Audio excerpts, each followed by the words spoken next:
কোন আমল বা কোন কাজ আল্লাহ তাআলার কাছে অধিক পছন্দনীয়? অনেক আমল করাকে আল্লাহ তাআলা কি পছন্দ করেন? যে মাঝে মাঝে অনেক আমল করলো, বাকি 1 মাস আমলের কোনো খবর টবর নেই, এটা কি আল্লাহ তাআলা পছন্দ করেন? নাকি আল্লাহ তাআলা ধারাবাহিকতাকে পছন্দ করেন? হাদিসটি সহিহুল বুখারীতে বর্ণিত হয়েছে, হাদিস নাম্বার 6464।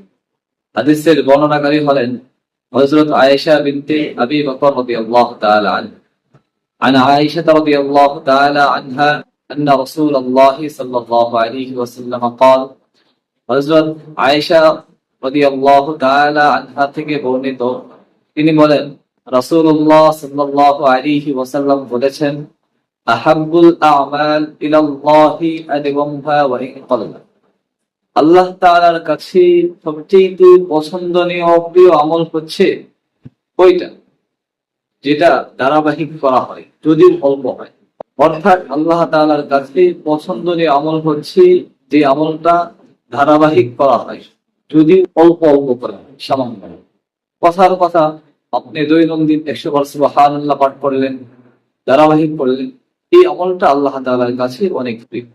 তো আল্লাহ তাআলা আমাদেরকে প্রতিদিন কিছু কিছু অল্প অল্প করে ধারাবাহিক ভাবে কিছু আমল করার তৌফিক দান করুন, আমিন। আসসালামু আলাইকুম ওয়া রাহমাতুল্লাহি ওয়া বারাকাতুহু।